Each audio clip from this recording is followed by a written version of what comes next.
We got another spotsy person. Gus, what's going on?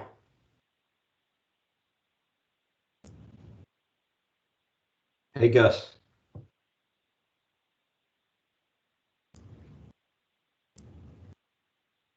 Yes, sir. Can you hear me now? Yeah, how you doing, bud? All righty. How you doing yourself? Everything's good. Everything's good. Yeah, I can't complain. It doesn't help complaining anyways, does it, sir? No, not at all. Not at all. Nobody wants to hear it. I tried, but hey, Brenda. Hey, Spencer, how's it going? Good. How are you? Can't complain. Good. Good. We got a new chief. Yeah, who'd y'all hire? Jimmy Bonzano, retired from Arlington.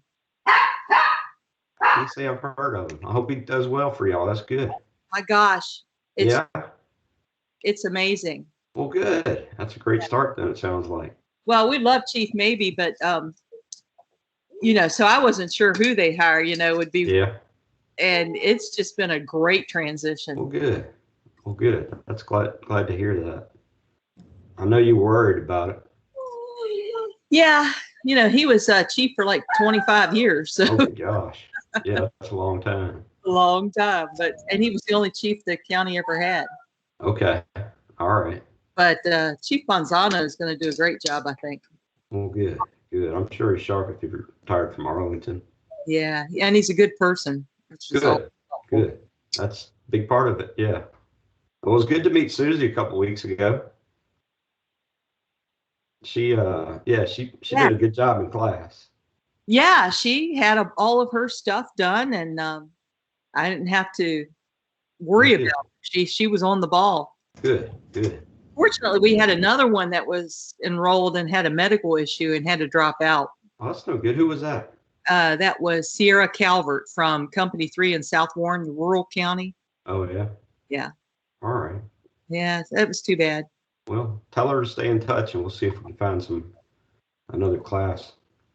Yeah, I think it's going to take her several weeks or more. So maybe later in the summer or fall, she'll feel up to going. Yeah. All right. Got another girl that's from Portsmouth from Company 8, which is on the border with Shenandoah County. Okay. That's interested. She's getting ready to have a baby, so that might be on hold a little bit too. Well, that happens. Yeah. It does.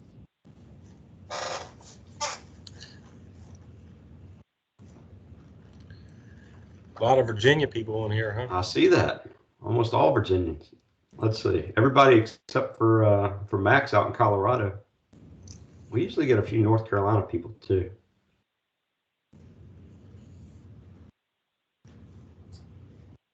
What do you say, Derek? How you doing, Spencer? Good. How are you tonight? I'm doing pretty well. Good. How you doing, Robert?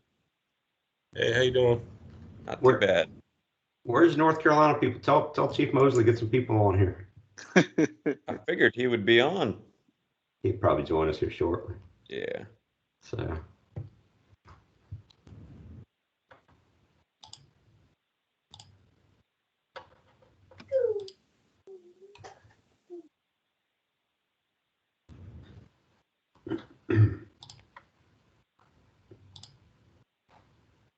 Chief Caputo, how are you?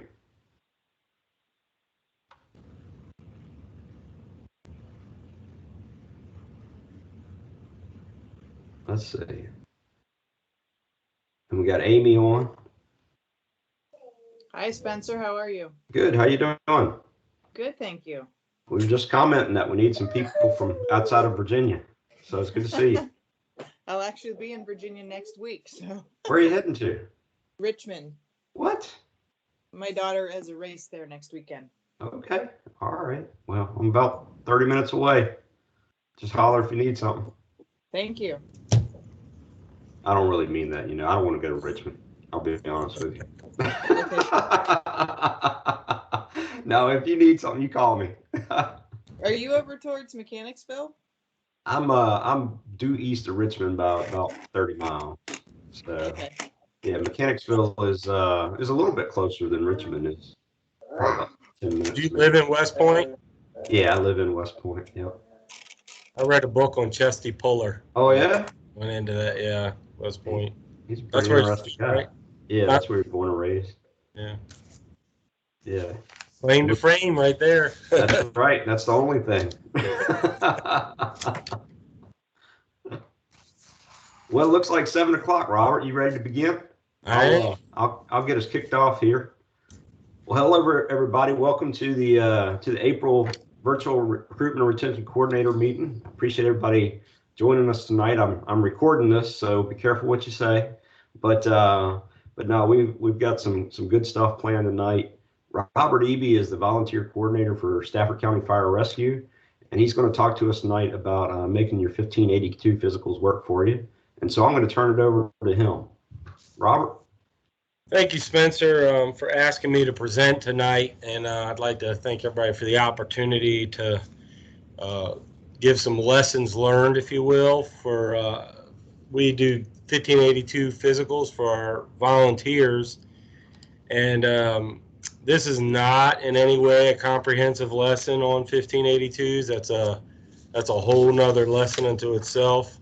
I'm a pastor. I would say that's a whole nother sermon unto itself. So I'm just going to give you tonight some overview of how we've done it and how we've kind of stumbled through it over the last year.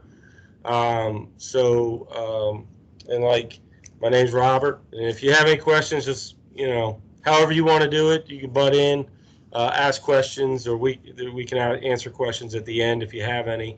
You can go to the next slide. So I saw that most people are from Virginia, or many are from Virginia. Just to give you a little bit of an overview on Stafford County. So I work for the county, and we are a county-wide combination system. We're 280 square miles, directly south of Washington, D.C. Below us is Fredericksburg, Virginia, and to the north of us is Quantico. If you've ever driven 95 through Virginia, you've come through Stafford County. It's just kind of the way it is. Our office is a mile from, not even that far, maybe a half a mile from 95 at exit 140. Now, you can go to the next slide. So we have about 150,000 people in the county. We're the third fastest growing county in the Commonwealth of Virginia, with populations over 25,000. And the population is going to continue to grow over the next 10 years, probably for the rest of time. You're kind of getting the feeling that Stafford is moving from more of a kind of in between, DC and Richmond, to more part of the Northern Virginia, part of Northern Virginia. I'll just say it that way. You can go to the next slide. So our command staff is Chief Cardello, who came from Prince George's County, Maryland, combination system, Chief Granger, Chief Baldwin, and some of y'all may know Chief Baldwin. He was at one point the volunteer chief at Gettysburg, VFD. And then Chief Roger Sutherland is our support assistant chief. You can go to the next slide. We have 14 fire rescue stations. Yesterday, our budget just got approved to replace one of our stations, Rescue 9. Fire Rescue Station 9 is going to get a new station, Aquia Harbor Rescue Squad. We have 10 volunteer agencies. We also have a training center, which is a combination training center and fleet maintenance, and also our headquarters. We have, as of last month, 453 volunteers, and then I broke them down into numbers. Our CERT team is actually very popular and effective, as all our volunteers are, but we only give physicals to our operational volunteers, so that 334 is really the number we're looking at. We have 174 uniformed career personnel and 13 civilian personnel. So we are giving nearly 500 physicals a year. And so I'm going to talk a little bit more about that later. You can go to the next slide. So the NFPA 1582, for those of you that are not familiar with it, is called the Standard on Comprehensive Occupational Medical Programs for Fire Departments. The current issue is 2018. If you Google and NFPA 1582, you're going to come up with a lot of stuff that may not be accurate to the 2018 current edition. And so it's important to understand you really need the actual current document and not pieces that you pull from online or even reference it online. I've seen people reference stuff online and it's 3 editions ago, or even reference stuff in our office and it's not even the right edition. And so it's changed completely. So that's the most current edition is the 2018 edition. You can go to the next slide. So our policy is called the Standard on Comprehensive Occupational Medical Programs.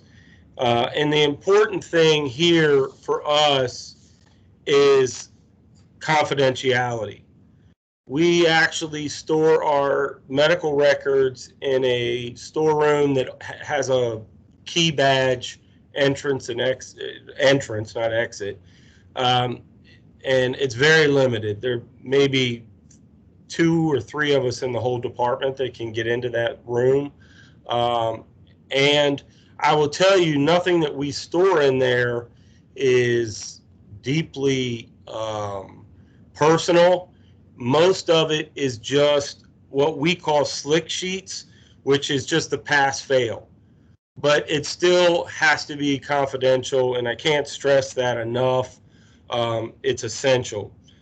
The next part is called the Health and Safety Program Manager. Actually, NFPA has a Health and Safety Officer and has the Health and Fitness Coordinator. When we wrote our policy, we named it a Health and Safety Program Manager, which is our administrative chief or assistant chief of administration, Joe Granger.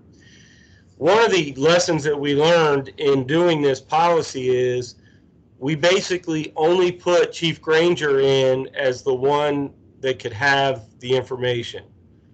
Well, he's an assistant chief of our department and has a lot of other things to do besides schedule and receive and deal with 500 physicals a year.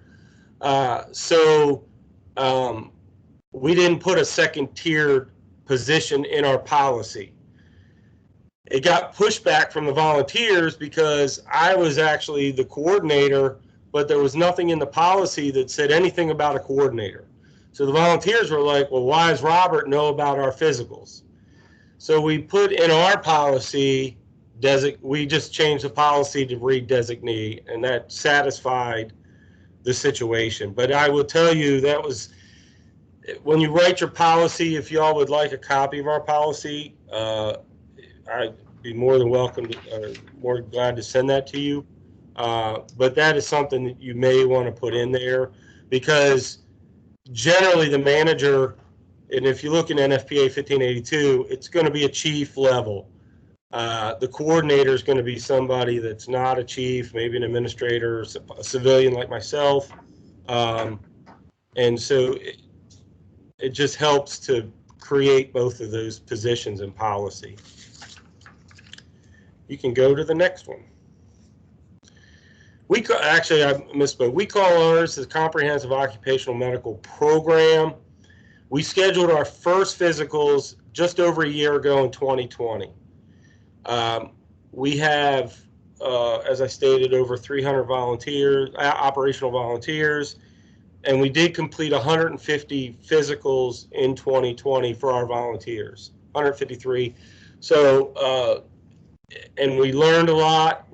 I've changed the way I schedule them. I've changed the way we operate, and so forth. And we've evolved over the last year. And so that's why one of the things I felt passionate about speaking about this tonight, because if you already do it, you're probably much better at it than we are. But if you don't, hopefully you can learn some lessons, and you can, we fumbled the ball a few times, and you can learn not the fumble, I suppose. For us, and we use Mary Washington Hospital's Occupational Medical Group. We call it Reese because that's the doctor that operates it and used to own the practice.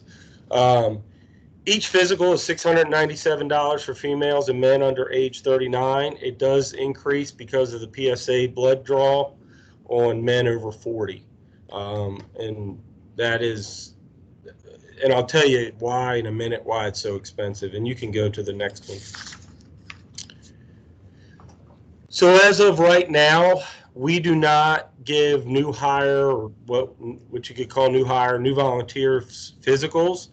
We are working through our incumbent volunteers right now, and they get their physicals. They're eligible to get their physicals around their birth month. We do actually 90 days before and 90 days after. So there's like a 6-month window that they can get their physical in. If they're going to the Volunteer Fire Academy, they will have to get a physical. We learned this quite by accident. We do not have our own burn building, and we wanted to use burn buildings in other jurisdictions. And the other jurisdictions required NFPA 1582s for even our firefighters to come burn at their burn buildings. So this is something that we've had to implement. We had to implement it even a little bit early. We weren't going to start until like March or April. We ended up having to do it in February of last year to start our Volunteer Fire Academy. And then any new member that has firefighter certifications will get a NFPA 1582 as part of the onboarding process. And that's primarily so they can be fit tested, and they're also, being issued gear and so forth. So we will do that. We do accept NFPA 1582 physicals from volunteers that are career members in other jurisdictions. It just makes financial sense for us. Also, we don't have to schedule them for a second physical. They just have to submit their slick sheet to me, and I basically check the box for them. You can go to the next one. So our scheduling is, this is much more difficult than you would ever know. I essentially print off out of our image trend software all the volunteers that have a birthday. Let's say I'm working on June right now. There may be 30 operational volunteers in the month of June. Our doctor's office that we contract with gives us 12 appointments once a month on a Sunday. And I schedule those 12 appointments. They start at 8 o'clock in the morning, go to 13:30 every half hour. And then I just send them the dates. The people that have to go on Sunday, the doctor's office does not have a phlebotomist, so they have to go get a blood draw at a lab prior to their physical. I fill out the blood draw slips here, and they come to headquarters and they pick up their blood draw slip. They go to Quest Diagnostics. They don't need to pay. They don't need to have an appointment. They just walk in and they can get their blood drawn. And then when the Sunday appointment comes up, they already have their blood drawn. They're ready to go. The rest I try to, especially during COVID, it's been easy. We have a lot of students and so forth. And so some people choose to go Monday through Friday. So what I do is I call them and I say, can you go during the week? And they'll say yes. I'll say, what day during the week can you go? And they'll say Monday. So I'll email Occupational Medicine and I'll say, can you schedule John Doe for any Monday? And she'll get back to me and say, okay, this is the Monday they can do. And I send them a calendar invite with also the package of information. This is a process to schedule all these physicals. I will tell you, it can take me a month to schedule a month's worth of physicals because sometimes I have to call them, they don't answer. I email them, they don't answer. I call their stations, they don't answer their volunteer leadership. We've had some where the volunteer leadership just said, well, they can't ride until they answer you. still can't get a hold of those people. I've had people that I finally got a hold of that just said, well, I don't want to go get it, I quit. I also learn pretty much every month people that no longer want to be part of the system. It's a process to schedule volunteers. Currently we don't have emails for all the volunteers. I don't think they check them all if they wanted to, or if we did. And I wish they did, but I'm not sure career people check their emails like they're supposed to. It is a process to schedule these physicals, and it just is. And I've tried to change it up, and I've done it 1,000 different ways. It's still a process, and I'll get down to 1 or 2 within a month, and I finally just, I don't know what to do. I call their leadership. Their leadership can't get a hold of them, and we try to just continue to reach them. And then finally somebody will call and be like, oh, I'm sorry. I should have called you. I got the 5 messages that you left me. Or you'll have those people that think, well, I didn't know I really had to do this. So these are all things that we've been dealing with over the last year. We're going into our 2nd year, and I noticed it is getting a bit easier because people know what to expect. So it's the light hopefully is at the end of the tunnel as far as the difficulty in scheduling, but it's still, people don't want to answer their emails. Kids don't answer their phones. So then I end up texting them, and I'm 49 years old. I don't want to spend my whole day like texting, and so, and then they don't respond, or you see that they read it, but they don't respond. So we don't have any teeth in the process other than if I finally can't get a hold of them, we just change their status from operational, and they can't be operational until they call me and get a physical. You can change to the next screen, please. So there are 2 categories in NFPA 1582. There's category A, essentially, and this is what you're reading here is right out of the NFPA, and I'm not going to read it because it's up on the screen. It's essentially, category A is you cannot be a volunteer or a firefighter with a category A medical condition, and it's over. And I've unfortunately had to tell some volunteers, you just can't volunteer with us. Some have been volunteering for, many years, and it just, their career as a volunteer is over. It's unfortunate, but I think if we look at the global picture there, or the bigger picture, it's better for everybody. It's better for them. It's better for the people that they're with. It's better for the system. One thing we do not want is a line of duty death. And this obviously is not something that, NFPA 1582 is not guaranteeing us not to have a line of duty death. Just before I got on this thing tonight, I was reading an article about a 20-year-old firefighter, I want to say in Georgia, that died. He was career, and it says he just passed his physical, and he was on his first shift. And if y'all may be familiar with the story, our thoughts and prayers to his family and in that department. But couple category A's. There's a lot.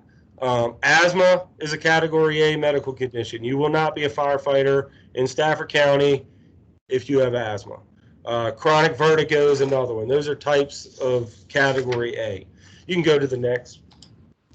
Category B are things that could preclude, as it says, a person from performing. These things are such as a migraine or anemia. Diabetes is a category B. You have to, and I'm not going to get into the details of all this. We have a form that they have to fill out, and they have to show a pattern of their blood sugars being correct and so forth, or within normal limits. so these are all things that are category B. So these are, for example, and I'll use myself, and this isn't about me, but I fractured my neck in 2012, actually volunteering. After a 20-year career somewhere else, I was volunteering in my local rescue squad and broke my neck.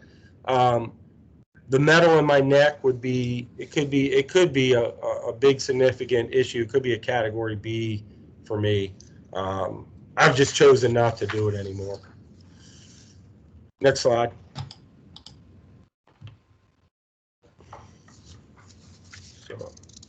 Sorry. So there is a difference between new members, new candidates versus incumbent members. For example, and actually, I'll say this, in 2003, they delineated the difference, and it was, if somebody develops something over their career, you know, the idea is to rehabilitate them compared to coming into the system with a particular illness or injury. I don't know this to be true, but I'll use myself as an example. I'm not sure I could pass a new member physical because of my neck. I lost a lot of range of motion. I deal with a lot of pain. But if I did it while on duty, the idea would be to rehabilitate me and get me back to a point to where I could operate as a firefighter if I chose to. So these are just things. Now, I will tell you, all of our volunteers, except for those going into the Volunteer Fire Academy, received incumbent physicals. We did not make all our 25-year veteran volunteers take a new hire physical. That would probably have been difficult to justify. Also, you know, it would have been unfair. These people have been doing this for 20, 25 years, and to say, you know, well, you have diabetes, you're out, compared to, hey, show us the fact that you show a pattern of taking care of yourself. So these are things that, if you start your NFPA 1582 program for volunteers, that's just something that we learned. Politically, it was also easier to sell the fact that we were not going to make everybody take a new hire physical. You can go to the next screen. This is what our physical includes, and I don't need to read everything. Everything is pretty standard. I will tell you the one thing, and I'm going to talk a little bit more about this in a minute, that we do for every volunteer that goes in is a stress test every year. And I will talk about that in a minute, and you can click to the next screen.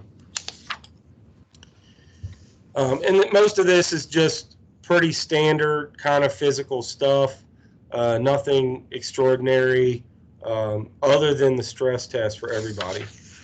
So we'll click to the next screen, please, Spencer. All right, so the NFPA recommends an exercise stress test every 2 to 5 years following a negative test based on individual clinical assessment. Now that is right from NFPA 1582. Stafford County Fire Rescue requires an annual exercise stress test for every member. And I will get into in a minute some differences there and some things that we've had to learn and some lessons that we've learned. Now, our leadership feels the need to go above the standard. I think ultimately it's the best thing for our members. Anecdotally, we've been told that members have been diagnosed with serious conditions because of our physical, and the stress test, the annual stress test, is really a benefit. If you think about how many people in their life will get a stress test every year, very few people. And probably most fire departments don't require a stress test every year. We just felt it was necessary. and we want to do the best thing for our members. You can click to the next screen. Now, this is something we've had to learn over the last year. Our gold standard is that everybody gets a stress test. So what happened is Dr. Reese and his group came to us and said they are not a cardiology office, they're an occupational medicine office. They do not feel comfortable doing stress tests on people that have increased cardiac risk factors and that are over age 65. We have quite a few members that are over age 65.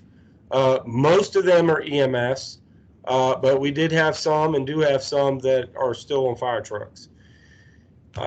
This was a problem, and we had to face it, and we had to figure out what the best thing for us to do is. So what we came up with was, through consulting with Dr. Reese and so forth, was that they would be, those that have increased cardiac risk factors would be sent to their own cardiologist to get a stress test, generally a nuclear stress test. If they still wanted to fight fire. This is not funded by the county. We do not, once you leave occupational medicine, we do not fund any specialist, and that's been a point of contention, but we just don't have the budget for that. People over 65 should have Medicare anyway, and Dr. Reese said that he would give a referral to anybody that needed a nuclear stress test for through a cardiologist if they needed a referral. So if they wanted to continue to fight fire, they had to do this nuclear stress test. For the most part, it has been fine. We've run into some pushback, but for those that that are just EMS members, we've come up with a process to where they can go to their cardiologist and get a letter confirming cardiac health. Now, it's not an either-or thing. It's not, oh, I only want to do EMS, so I only need to get this letter from my cardiologist. Our goal is still to give a stress test to every one of our members. That is the gold standard in Stafford County. If through the doctors choose not to or don't feel it's necessary, then we will accept a letter from the cardiologist confirming their cardiac health, and we'll make it part of their health package, and they can pass to be an EMS member only. And that is actually allowed in NFPA 1582. If you look, I've read through most, I would say I read through it. I am not an expert on it. It's one of those things, like, you can read it 1,000 times and you're still going to find something new. But there is a paragraph in there that allows things to be changed or people to be given other jobs within the fire service. And so we use that paragraph to our benefit. You can go to the next screen. So our lessons learned and is support from the county fire department leaders. Now you got to think, these were the guys that pushed it in the first place. But when it got tough, they didn't quit either. They didn't throw up their hands and say, man, this program's a pain, we're just not going to do it anymore. There was no stop in their go. They really wanted to see this thing through. They wanted to be a benefit for our leaders or for our volunteers, and they have continued to support it, even as we've kind of morphed what we originally saw when we started a year ago. There's been a lot of support, a lot of I would never use the term wiggle room, but we've changed the way we've initially viewed it a little bit just to sustain the volunteer membership. You also, when you do this, you need the support of the volunteer membership. We had support of the Fire Rescue Association, our Volunteer Fire Rescue Association, which is made up of all our volunteer organizations, the chiefs and presidents of the volunteer organizations. They were behind it. I will tell you that I've been threatened through this program with people going to the Board of Supervisors. I've been threatened with lawyers. People tell me that I will hear from their lawyer. People telling me they're calling our Board of Supervisors, they're calling this person, they're calling that person. And I told one person, stand in line, you're the third person this week.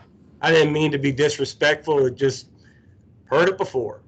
But one of the things I do tell them is to deflate the situation, and I try to be respectful, is that this program was supported by the volunteer membership and the Volunteer Fire Rescue Association.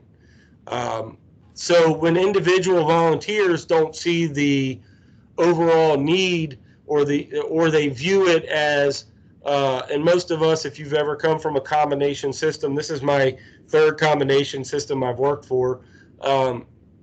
You will hear, and if you don't, God bless you, you're blessed. But they're just trying to get rid of the volunteers, right? So this is something that you need that box checked. Like, I really support, the volunteer membership needs to support this program.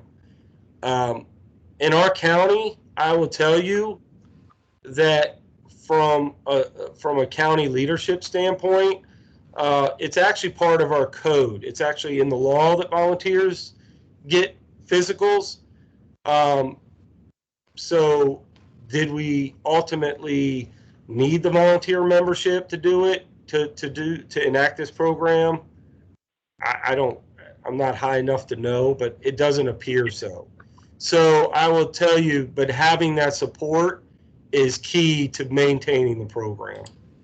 You also need the support of elected officials. They have to fund this program. Actually, yesterday, they just passed our budget for the next fiscal year, and one of the line items was an increase in funding for our volunteer physicals.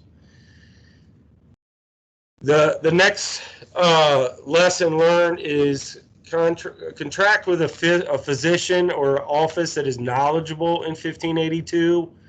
I know that the office that we use is also used by Spotsylvania County, City of Fredericksburg, and so they are very familiar.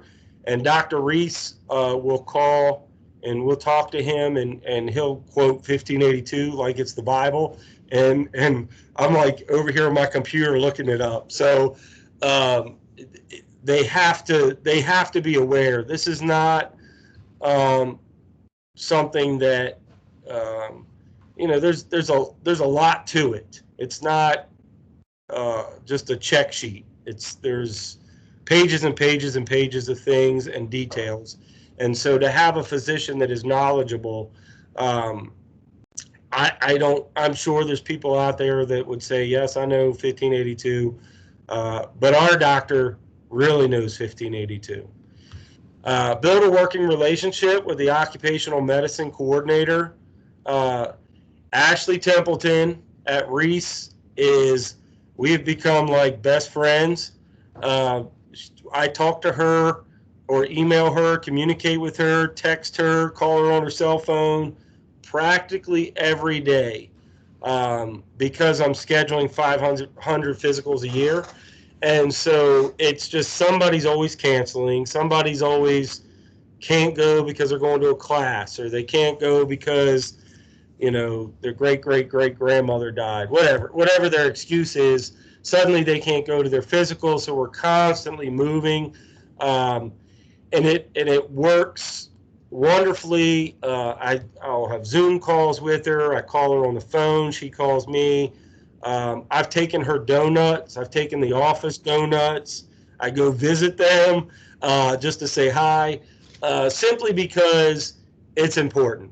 And I can't just send over a list because we have to schedule stress tests. So they just can't. It's not just hey, can I send 5 people and you just knock them out in the next 2 hours? I have one person for 2 hours, and so there's a process there. The other thing is to meet at least monthly with the physician and occupational medicine coordinator. We've used this time to talk about any complaints that our members may have. Some of them are maybe founded, I'll say that. Some of them are just people poking. God bless them, but some things are just. But we mention it anyway. One of the things we do too is talk about individual cases, and we advocate for the volunteers. And I'll talk more about that later. And this is also an opportunity to connect with individual volunteers. So our process is, and without getting too into the weeds, our process is somebody applies, and then they have to do Nfpa. They have to do all their ICS classes. They have to do a hazmat awareness class. They have to submit all their immunizations. They have to do an online orientation, and we give them CPR. All of that comes through my office before they even get sent to the volunteer agency. So once they get sent to the volunteer agency, I don't have that many opportunities to connect with them anymore. Although a lot of them do identify with me, they know me because I've talked to them a dozen times or more. They've met with me because I'm the one that fingerprints them, and so forth. So sometimes I'll kind of lose touch with them. And this is an opportunity for me as a volunteer coordinator to connect with the individual volunteers. We've also seen an increase in their hours after, this is kind of anecdotal, but I have seen an increase in their hours after their physical or after I've talked to them, because then I can call them and say, hey, hey, John, how are things going? Hey, it's okay. I haven't been able to get to the firehouse. Are you going to be able to go to the firehouse? Yeah, but I don't remember who I'm supposed to talk to. And so I can give them a number, or I can, connect them, or maybe they'll say, I'm not really connecting with my station like I should. So I can work them through that. Hey, here's the number to contact the person in your station. Just reach out to them, connect. And so this is an opportunity for me to, I heard somebody recently call it touch point. You're just another opportunity for me to connect, encourage, talk to them, see how they're doing. And sometimes it's just, hey, when can you do your physical? And it's just as simple as that. You can go to the next screen.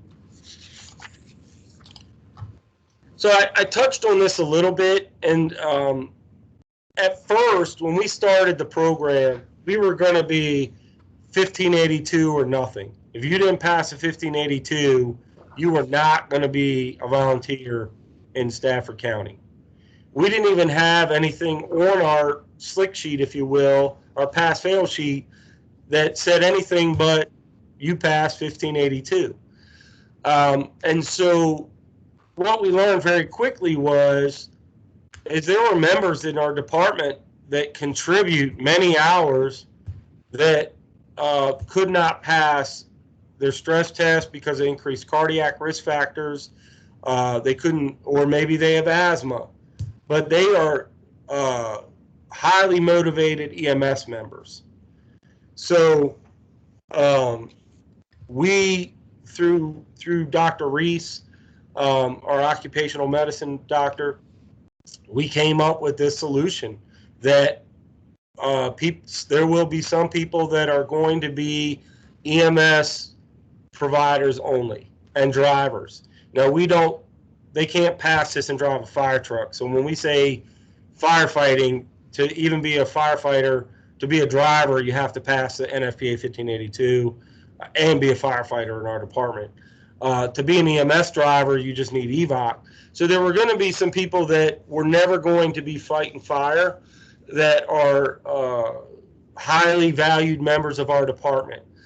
So within a few months, we came up with, and it took us a couple months to figure this out, we came up with this tiered system of, firefighting versus EMS. Now, as I stated before, we want everybody to pass the 1582. We want everybody to take a stress test. There are going to be those that that's not going to be an option for them. So we will accept a letter from their cardiologist to Dr. Reese, and Dr. Reese's office will check them off as an EMS member only.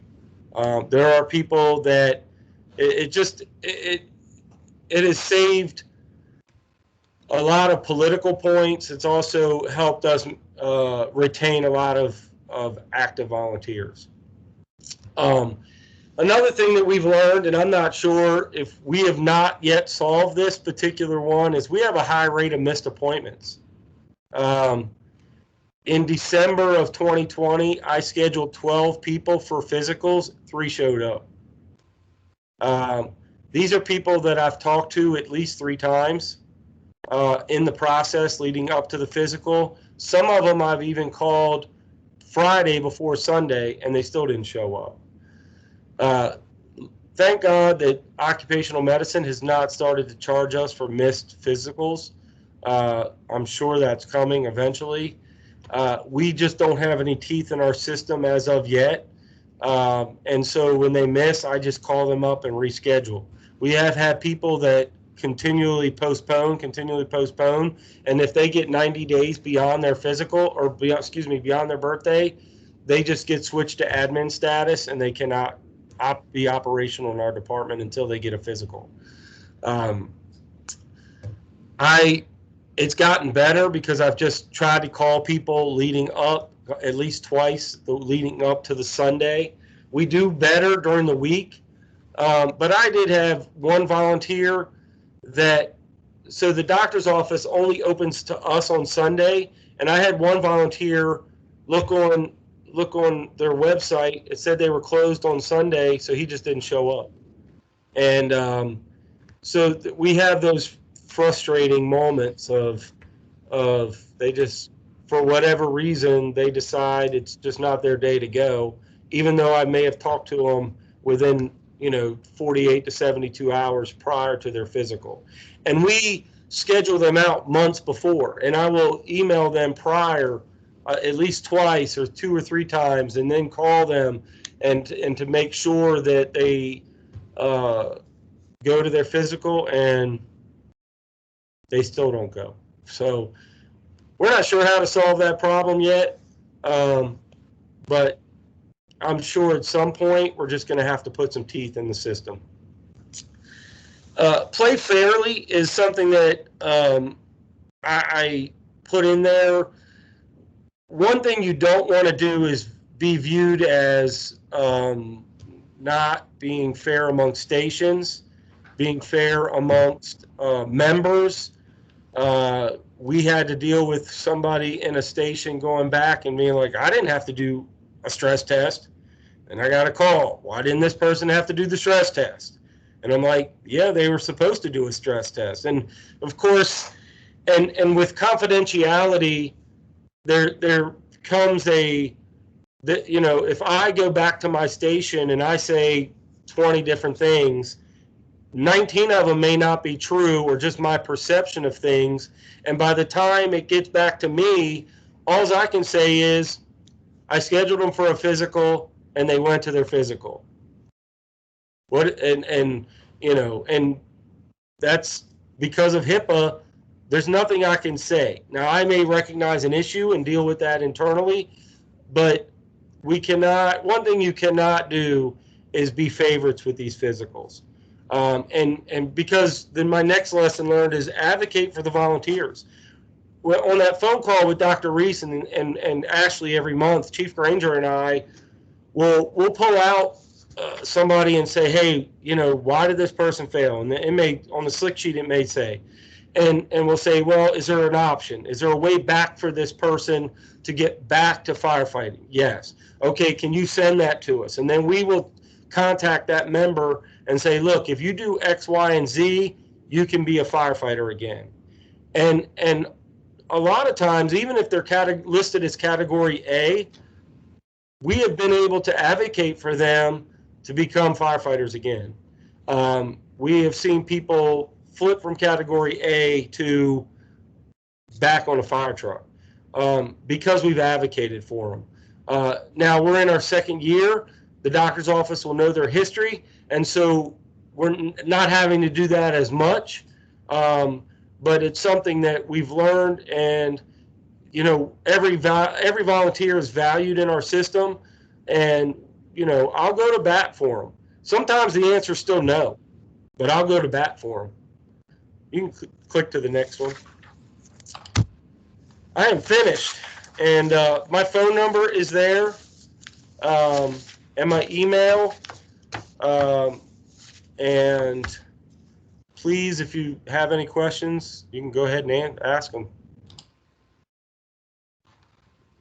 Hey, Robert, Yes. are y'all catching, I think, because we had talked about this before, are y'all catching some life-threatening illnesses for your volunteers through this program? So anecdotally, we had one guy end up in the cath lab.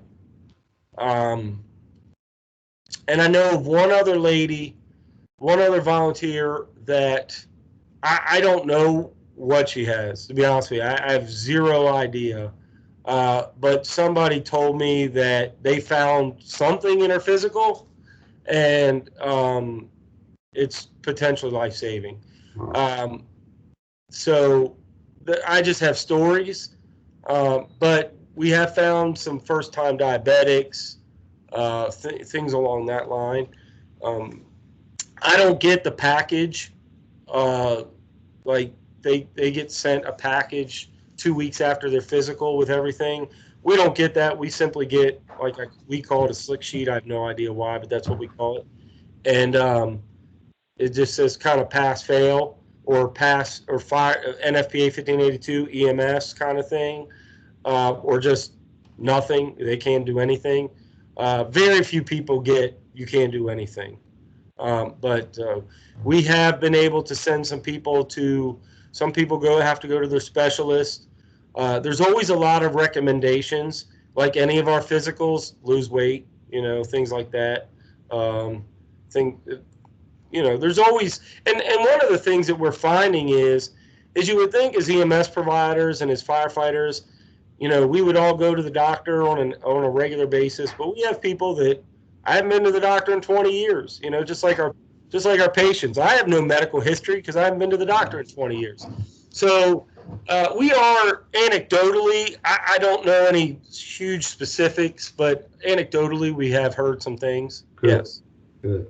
And are you using the fact that they're all doing annual physicals? Are you using that as an example of a benefit that y'all are offering your volunteers? We are. Great. It's not always seen that way. Sure. But now that we're getting into our second year, we talk a lot about culture in the fire service. It's now becoming part of our culture.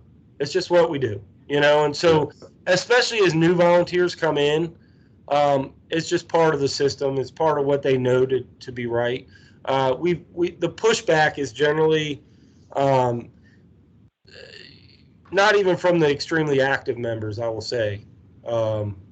So most of the people that have buy-in and they realize it is a benefit. It's free medical care. I mean, it's not free to the taxpayers, but it's free to them. Mm-hmm. Okay, good. Anybody else have any questions for Robert? I've got everybody muted pretty much, so you can just raise your hand or unmute yourself either way. Robert, I think that was pretty extensive. What I did want to know, you talked about how you got your local government on board. What was the message to them, other than obviously, it's a national standard, but What was the message? You know, Spencer, I'm not going to lie to you. I have no idea. It was in the I code got you. long before I was here. Shayna actually Okay. worked here before me. She may be All able right. to speak to that. What's the secret, Shanna? I actually I don't remember it being for the volunteers. I know that we had gotten a grant, a safer grant, and we did volunteer 1582s for a little while, and then that money ran out and we just didn't have the buy-in to pay for it for the volunteers in Stafford. So I think they were working on it when I left in 2018, but I had moved down to the fire marshal's office and was down there for quite some time. So Gotcha. All right. Well, good. Yeah, we actually didn't start. So I got here in 2019 and we started in February 2020. Okay. So I got here in August. So it was even a little bit after I left, and Yeah. just as COVID was starting. So then we shut down for 2 months. And so we're actually just coming back around. So the first 2 months were our volunteer fire academy and our instructors. And then we started in May with birthdays. Right. And so we have usually anywhere between 20 to 30 birthdays a month. Okay. And so it's a challenge. It's a challenge. I bet. And then, like I said, anybody that comes in with fire training already, like if somebody comes from, for example, in this Spotsylvania to here, they have to have, then we have to give them an Nfpa 1582 before they get gear or fit tested. Sure. And so I talked to the Chief Granger today about getting our new volunteers, starting with our new volunteers, starting to get physicals. So we really need to start as they come into the system. Yep. The question has always been, are they going to stick around? Right. So like everybody, we have people that start off 100 miles an hour but hit a brick wall 3 months in. So I don't know how we eliminate that problem Sure. too, but I got you. it's something that we need to start talking about. Yeah. Well, Brenda from Warren County, Virginia, wanted to know if you're also tracking a reduction in injuries or any other effects that you might see from this in the long term. No. I got it. It's still early. Let me say this. Our whole volunteer, and Shayla can speak to this, our whole volunteer coordinating office is me. So that includes all the physicals, all the onboarding. And I'm not saying I do more than any other volunteer coordinator out there. It's just, that's data that that'd be one more thing that I just could not. We don't have a designated, eventually we'd like to have a designated public and health safety person, Sure. right? Coordinator, manager. We don't have that position yet. So it's just, that would be probably too labor intensive for me to work on. No worries. I understand. What does anybody have any questions for Robert? Robert, thanks so much. Can can you email me your policy, and it doesn't have to be now, but can you email me your policy and your PowerPoint, and I'll just send it out to everybody? Would that be okay? I can do that right now, because if I don't forget. Well, that's a good thing, because I'll forget to ask you if you don't do it now. So that'll work well. I did want to, thank you so much. And I do want to open it up now for anybody that's got some challenges. We're going to start with some challenges because we want to end with some successes in recruitment and retention. So does anybody have any challenges that they want to share out there that they've been finding especially difficult to share with the group? So Spencer, we spoke earlier today briefly. Hey, Jacob. And I wanted to share with the group some of the challenges that my agency is kind of in right now. So Jacob, where are you from? I am down in Southwest Virginia. I am a volunteer with Christiansburg Rescue. If anyone's not really familiar, we're down 81, about 30 minutes south of Roanoke. Okay. several hours away from, I'd say about 4 hours away from Richmond or so. And if anyone knows where Virginia Tech is, it's just down around the corner from here. Great. As far as what our agency is challenged with right now is we are losing a large portion of our currently cleared members who can serve as part of a team, mainly cleared AICs or attendants in charge. And I know this is mainly, these meetings are mainly focused with fire agencies. However, Spencer invited me to share. We are a rescue-only agency. Right now, we have about 28 individuals who are cleared and can contribute to a team, either an AIC or a driver, most of those being AICs. However, we are losing 14 of those over the summer. About 6 of those are permanently leaving, and 8 of those are temporarily for a variety of reasons. Can't be here over the summer because they're student, maternity leave, and other reasons. And so our biggest challenge right now is how do we operate at a quote skeleton level, and how do we bring on dedicated members quickly enough that can replace them. However, many of the members we bring on have to get their EMT or other certifications, and go through approximately 4 to 6 month precepting process to become cleared as an AIC. And individuals, some individuals also, if they are old enough, can become drivers and contribute that way as well. So Jacob, I would ask, does your entire, does everybody know in your organization that this is coming up? Yes, it's been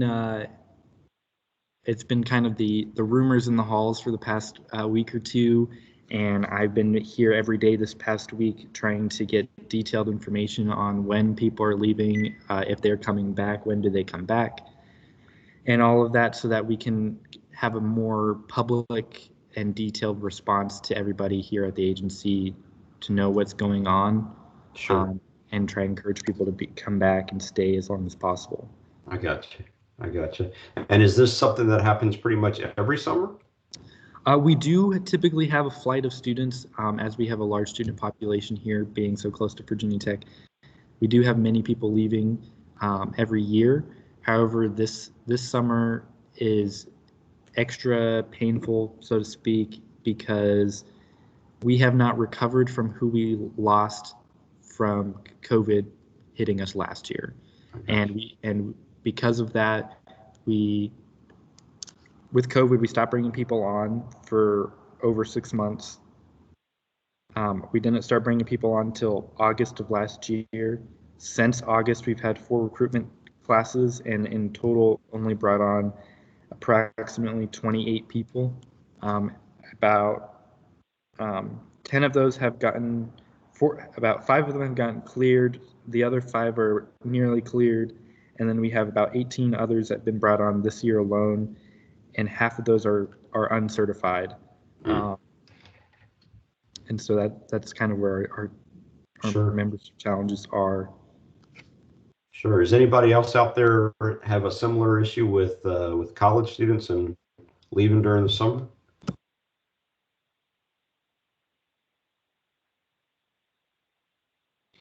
I hear crickets, so that's not good, Jacob. No. Yeah, and I, another aspect that would be more unique to us is we are just far enough away from tech that any of our students that come to us are pretty much require having some sort of transport to get themselves here. Sure. And so we do attract some of the older students who have vehicles, who may not be living on campus. Right. There are plenty of freshmen who do own vehicles and do apply, and we've brought on many of those. However, those, many of them are uncertified. Sure. Jacob, what is your monthly requirement for your members? Our month for volunteers. So we are a combination volunteer and paid agency. As far as our volunteers go, they're required to do 12 hours a week. And so that's one shift a week. We have Yep. 6 to 6. Our paid members, most of them, that we only have 3 approved full-time members, and they're all ALS. And for the most part, they can rotate. So we have at least one ALS member here every day, but they typically function as a supervisor. Sure. The other paid members vary from, they're all part-time, vary from ALS and BLS and A's and everything in between. Their minimum hours are 48 hours a month, but they can do as much as 72 hours a week. Okay. And, those maximums have been have increased recently, and we do have many of those who come in extra and do 72 hours a week. However, we also do have plenty of part-time members who only do their minimum 48 a month. Sure. Well, Jacob, I think you and I talked, and we're going to stay in touch after this because I know some people that could probably help you. But I think I think you have to. And somebody's got their hand up. Let's see, who is this? Go ahead, whoever can't. It's Shanna. Hey, Shanna, go ahead. So I guess I just recently heard that Virginia colleges are going to be requiring students, I think it starts in the fall, to do internships. Every college student has to do some type of internship. So our volunteer fire department, Spotsy Volunteer Fire Department, has teamed up with our local community college, and they're working on internships. So like they have these awesome plans. They have people coming in that are studying, like PE and things like that they're going to help build workout programs for the guys and girls, for their volunteers. They have people that are working on statistics. They're going to come in and intern and, run numbers. And so this could be an opportunity for you guys to get ahead of the curve and start offering internships for at least for drivers or things like that, and help to get some help. And I mean, that's free help because they would get credit in college for it. So it's something to look into. Yeah, for sure. And you said at some point, all the Virginia colleges are going to be requiring every student to have some sort of internship. Yep. Do you know what, is that something coming up this next school year? I believe so. I can look it up while you guys are talking. I can look into it as well. I'm sure. I'm surprised I haven't heard about it as of yet, to be honest, being a student myself. So I think what we can do, Jacob, is also putting something out to the RRC network, and then maybe we can start a conversation there, because I think there's several things to think about. But yeah, that would be great. Yeah. So. And our biggest goals right now, are retaining who we have and who are staying, and how to effectively schedule people who are pulling extra duty to help cover where we have holes, and to really focus on bringing on dedicated members that want to be here, and even target more of our domestic population here, the people who live here in Christiansburg and Blacksburg and in the area want to contribute, rather than just students, as they're our most transient population. So one of our participants, Todd McKinney, is up in Maryland, and they have some great live-in programs there. He wants to know if you all have the ability to have a live-in program, if you're familiar with what that is. Yes, we actually, I had a conversation with my chief the other day about live-in programs. Yeah. We are definitely considering that. Okay. We have the capacity to probably do at least 2 to 4 full-time live-ins if that becomes available. Great. The biggest issue we have is at our agency is the department of the town, and so the town has to approve everything, and the town is very particular about what they want to do. But that is something we are considering. Sure. And I think you also have to be transparent with the town about what's going on. It can't be that it's a surprise to them as well. Maybe that will rush some of their decisions along as well. So Yeah, I think there's some stuff that, maybe some people in the network can help you with, and we can see where to go from there. Amy out of Pennsylvania wanted to know if you have any members who are on college leave that will be coming, to help out, that wouldn't usually be there to help out for the summer. No, I don't think we currently have any members that are in that kind of scenario. There's probably like 2 or 3 that I can think off the top of my head that are in graduate programs in a similar situation. Mm-hmm. However, with most classes being held online, many of them are already here. I got you. So you don't have people in college elsewhere that would be coming back for the summer? No, not really. I got you. Okay. All right. Yeah, I think we can find you some help out there. Can I say something? This Absolutely. So I was actually looking at your Facebook page and your website. I have people come in all the time, and I don't know. Y'all aren't far from tech, right? No, we're I not. don't know if anybody's going to tech, but you may want to think about building relationships with other rescue squads in the state. I mean, we have one rescue squad that has nearly 80 members, and almost every year, some of them are going to college somewhere. And I guess my thing is maybe you could, if you know anybody, build relationships, and these members would have a connection down if they're coming to tech.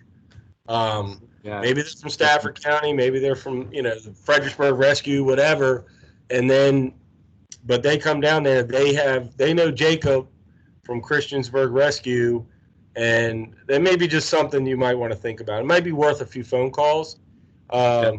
I can send you our contact information of our membership people. I can't say that I know anybody going to tech. We have some people that I know that are VCU, Longwood, University of Virginia. But if I come across somebody from tech, going to tech, if you send me your information, I'd be more than glad to give it to them. Yeah. Here, I'm just going to throw my email in the chat here for you, if that's okay. And we'll put together an email for the entire RRC group too, Jacob, so that we can get some more eyes on it. Appreciate. Do you have a relationship with the Virginia Tech Rescue Squad?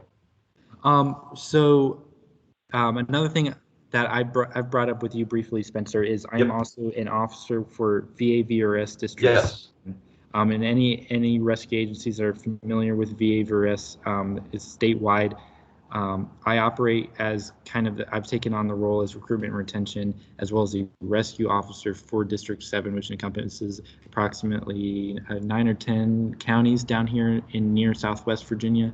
Okay. And that my goal is to, I've reached out to them many times. I've gotten very little responses from any agencies a part of the district. But my goal is going to the summer is to essentially just start showing up. I know people on these agencies that, maybe many younger members especially who, I'm trying to reach out and make better connections with. Great. My goal is to, as a VA/VRS officer, really establish much better relationships between agencies. Right now, the circumstance with Tech Rescue, as well as Blacksburg Rescue, Tech Rescue and Blacksburg Rescue have a decent relationship and they work together a lot. However, we're very independent of them and we don't have a lot of times to interact with each other other than, we have mutual aid agreements and whatnot. Sure. It is more so the university that does not want non-Virginia Tech Rescue agencies on campus. And that's what I want to break through that wall right there, is because that's 10,000 people that we don't have access to. Sure. Yeah, absolutely. And so that's definitely a goal that I'm, it's going to take a lot more time and whatnot, but it's definitely on my list. And I forget I didn't catch the name of the individual from Fredericksburg that was speaking, but that's Robert. Robert. That was the one that was presenting tonight, and I'll send his email out as soon as I send this recording out next couple of days. So I wasn't sure exactly who was speaking. That's all right. That's all right. But I appreciate that idea as far as reaching out for relationships with other agencies across the state, as far as college students coming here who would be interested in joining that. I think that's a really good idea that I haven't thought of before, so I appreciate that. Well, we'll see if we can't help you some more, Jaco. I don't think there's a magic bullet for this, but maybe some solutions here and there, and all of them come together and help you out. So, but yeah, we appreciate you sharing that, and you and I'll stay in touch. We'll get an email out to the entire group. So, anybody else have some challenges that they want to share? How about successes? So Brenda's sharing a challenge from Warren County, Virginia. She says our first year dropout rate rose to 37% during COVID, up from 29% normally. Most folks are not pulling duty shifts either because of fear of COVID or because their employers will not allow them to serve at this time. Certainly a crazy time, and I'm hoping that a safer grant for full-time firefighter EMTs comes through soon. That's pretty tough there, Brenda. It's been such a mixed bag. Some people I've heard, incredible stories that COVID has brought wonders to their department, and then others, have stories that's similar to yours, Brenda. So it's so tough to say. I think it's interesting. I had as many applications as I've ever had. Right. And they just don't stick because it's hard to get them incorporated into the life and the station, because they're not really doing fundraisers and they're not doing their community events. And I think that that's we're not building the camaraderie that keeps people coming back, because we're not really working together. It's you pull a duty shift or clean the station, and that's pretty much all there is. Yeah. No, it is more difficult when you can't get a group together. Yes. And people want that, that sense of belonging. I just thought you might be interested in the statistic. Well, I knew you had good statistics. That's pretty bad. I hope it actually changes, and hopefully soon. Yeah. So it's got to go down from here. So that's the one way to look at it. Did Shanna, did you want to tell your story about your peeps? Especially if you can show a picture. I know I always pick on you. Oh, so I did something fun. I just I made a little video for the first Wednesday of every month. We have a volunteer open house for people that are interested in learning about what being a volunteer is and what our requirements are. And so I'm at the meeting, and then we have a representative from each of the volunteer agencies. So they have somebody to talk to and ask all their questions. And I'm not sure how I share this. I'll share your picture if you want, if that's okay. I have the video. Oh yeah. So there's a little button. It's a rectangle with a arrow in it. Okay. You see it? Share content or Control-Shift-E. Let's see. I guess I will. Let's see. Okay, I have it open. It says desktop window.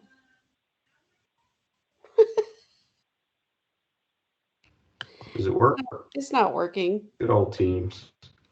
I'm going to share the picture. I don't even know how to get it over here. That's okay. Bummer. So here's your picture that you sent me. Don't show that. Why not? Oh, that. Good. Yeah, that was the follow-up. So in my video, I did a little animation with all the peeps because it was Easter time, and everybody kind of got a kick out of that. It was fun. So just think of things for your social media that captures people's attention. It's not just pictures, mostly videos are what people will stop and look at. This week, since it's National Volunteer Week, Spotsylvania Volunteer Fire Department had me come out and do some videos, and we did membership. They picked a whole different groups of people, and we are putting those up 1 or 2 a day, and kind of like, who are you? I asked them where they work so that people could see there's just, we have somebody who works at Wawa, somebody from Planet Fitness, we have a Marine, we have a commercial airline pilot, just so that people can be like, oh, I didn't know you took people that weren't already trained, and you know, what they like about it, and then what would you say to somebody who's interested in volunteering, and then they kind of give their thing about that. Nice. So if you want to see the videos, those are posted on the Facebook for Spotsylvania Fire Department. And then the Peeps video is also on there. And it's also on the Spotsylvania County Fire Rescue and Emergency Management page. Thank you, Shannon. Mhm. So Amy also, she presented back in November on their associate membership program, and she had some stats that she wanted to share. So go ahead, Amy. Thank you. So I ran all the statistics for our year-end information, and some interesting statistics. First of all, we looked at the amount of time in 2020 that we had a minimum of 2 or more qualified suppression firefighters on station. And we actually had 75% of 2020 was covered by 2 or more people on station. And that was a program we started in the late 2019, was this associate / staffing program. So we thought our chief was excited. He came on in January of 2020 and tried to really build the program, and his goal was 50%. To see 75, he was ecstatic. Our township was very happy with that. Now, a lot of that had to do with some of it had to do with COVID. People had time off. We had a lot of people through the summer that had time to spend there. So we're really trying to make sure we can keep that going in 2021. But when we did the math, that equated to somewhere north of 20,000 man hours of staffing that we provided, basically for free. Wow. And we pay a small stipend, but essentially, you know, it was mind-blowing. And our chief is going to be presenting to our board of supervisors next week all of our statistics for last year. So like, we lowered our response time for a suppression apparatus on scene from somewhere 12.5 minutes in 2019 to 9.3 minutes in 2020. You know, we increased our average staffing per unit by 1 individual on average. So, I mean, our statistics really show the positive impact of this program that we put in. That's great to hear. Well, good for y'all. Yeah, that is great. Well, y'all keep up the good. Can you share those stats sometime? Because we'd love to share it with everybody else. So love to see it. So absolutely. But the one interesting statistic, when I added together all of the hours between administrative time that's put in and duty shifts and stipend shifts and man hours on calls, and some of that overlaps a little bit, but I added it all together and I came up to something like 41,000 hours, which equated to like 19 full-time positions. Right. How much money y'all saved them too. Wow. Yeah, that's huge. I mean, if it was just 40 hours a week, it was something like 19 full-time positions. Nice. Good for y'all. Yeah, that's a big difference. And I hope in addition to the local government that you're also sharing the value that your department is bringing through these programs to your community as well, that the average citizen, you know, make an effort to get that out to them. So good for y'all. That is great. Yeah. It's so good to hear our township communications. Our township communications department puts out a quarterly magazine, and we have at least 2 articles in it every quarter. One highlights a volunteer firefighter that we have, and one highlights something that's happening in the department. So for the first quarter, we highlighted the success of our associate stipend staffing program. And we did have a question in a couple sentences. What is the associate staffing program? So the associate program, and I apologize, an associate member is someone who is already qualified to the minimum of a firefighter 1 at another department, can come and join our department, and essentially their responsibility is to staff. They don't need to participate in meetings. They need to participate in a handful of trainings, but they don't have to serve on a committee. We don't do any fundraising, but they don't have to participate in any of that non-essential functions. Their main goal is to come and participate in our staffing program. So we have a stipend program where we pay a nominal stipend for shifts. We have 4 shifts a day. And, that's why we attracted the associates. So they're already trained. We don't have to train them. They're ready to come in and get on a fire truck after completing a checklist of procedures that we cover with them, and they're ready to go. So I can ride on a fire truck, don't have to go on the meetings and decide whether we're going to have green beans or asparagus at the annual awards banquet, and I don't have to go to fundraisers. That's a pretty good deal. All right. Yeah.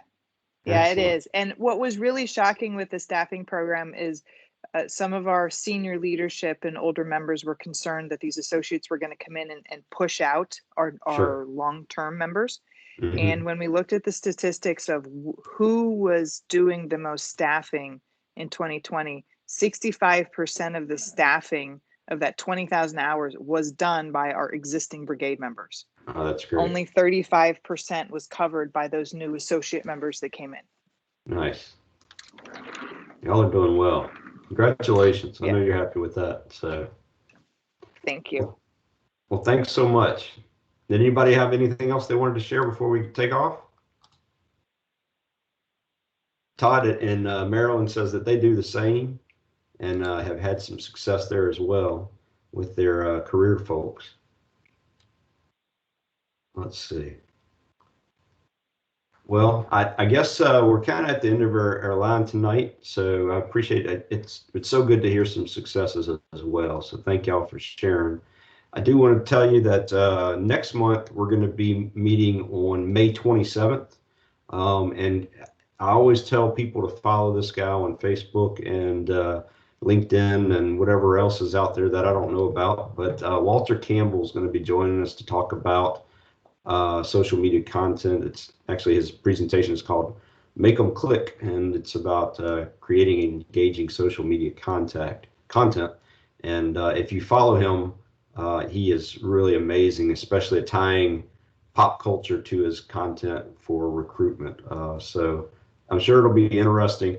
As an aside, he's also a stand-up comedian and a former Air Force recruiter, and so he's pretty funny. Always good to hear him present. Because I'm sure it'll be a lot of fun. So, and also Shanna says he's the meme king. I don't know if I want to give him the king, but he's really good. So I look forward to seeing y'all then. And of course, we'll be sending out once this recording gets uploaded and put on our YouTube page, I'll send all that information out, as well as Robert's presentation and his policy. So yeah, let us know if you need some help, and I look forward to seeing y'all in May. Y'all have a good night. Thank you. Thank you. You too. Good night. Right.